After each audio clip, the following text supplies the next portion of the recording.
If you're raising money for your film, here's the truth. Okay, not all investors are the same. And if you don't know which type you're talking to, you can lose the deal even before it starts. So today I'm gonna break down the 3 types of film investors, what each one actually cares about, and how to close them. Okay, I'll show you how to approach each type of investor with exactly the right language.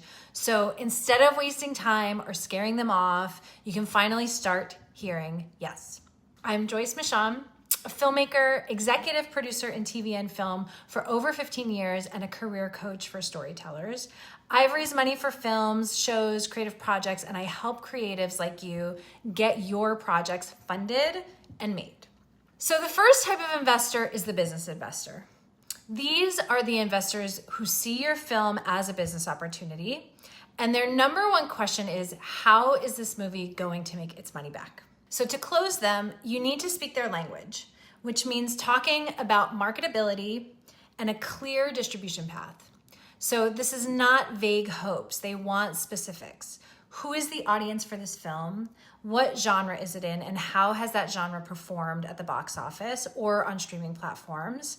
What packaging do you have? So that's things like cast, crew, production partners that increase its marketability.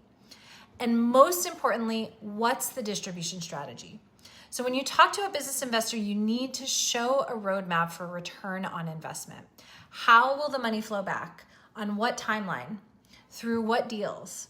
Right? For example, maybe your film has a clear path through festivals into streaming distribution, or maybe you've already had early conversations with a sales agent or a distributor. And even if you don't have everything locked in, you need to be able to paint the picture of how this isn't just a passion project, but it's actually a business, because a film is a business. And for this investor, it's not about art first.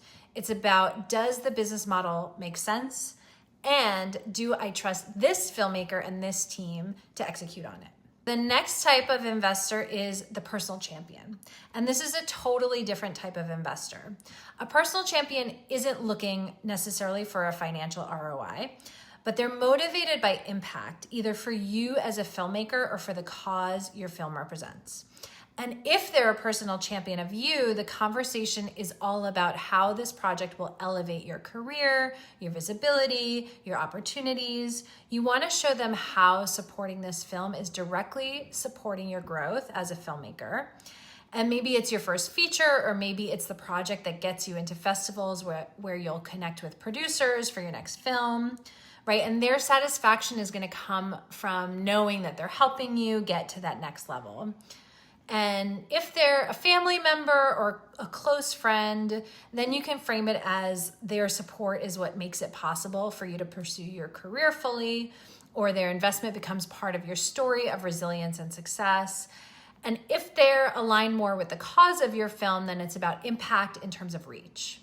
And that's where you want to talk about metrics. And this is how many people the film could reach, and what conversations could it spark, what awareness could it raise, what does the PR around it look like. Maybe you show them how other films in a similar genre or with a similar subject have been used in classrooms or at festivals or for advocacy, right? And these investors often benefit from the non-financial returns. That could look like a tax-deductible donation through a fiscal sponsor, or they might even benefit from taking it as a loss on their taxes. But either way, you're not necessarily talking about dollars back. You're talking about the impact their dollars will make. And with personal champions, it's never about here's how you make money. It's always about here's how your support makes a difference. Okay, third type of investor is the access investor. Now, this third type of investor is fascinating, right? Because these are people who want proximity to the industry.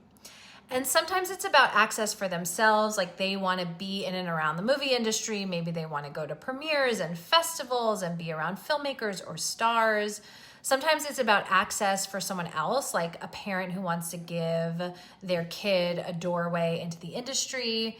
Sometimes it's a company, like a production company or a brand that wants their name attached to a certain type of project, right? And for the access investor, what you're really selling is the experience and industry opportunities. So this could be things like behind the scenes visits on set or VIP tickets to your festival premieres, their name in the credits, and especially networking opportunities that come with being attached to the project. And this is where you get them excited about the world that they're going to step into. So again, you're not selling ROI here, you're selling the opportunity to be part of the journey. And instead of talking about box office numbers with this investor, you're painting a picture of what it will be like for them to walk the red carpet maybe, or to see their name on the screen, or to introduce their child to a director or actor on set, right? That's the win that they're buying. So before your next investor meeting, stop and ask yourself, which type of investor am I talking to? Business, personal champion, or access? And then shift your pitch to meet their motivation. Business investors want ROI and a roadmap. Personal champions want impact and career growth. And access investors want experiences and proximity. If you get this right, suddenly your conversation shifts from rejection to momentum. Now that you know the 3 types of film investors and how to close them, the next step is to craft a pitch that will make them say yes. So I'm going to walk you through all of the pitching fundamentals, and you can watch that right here.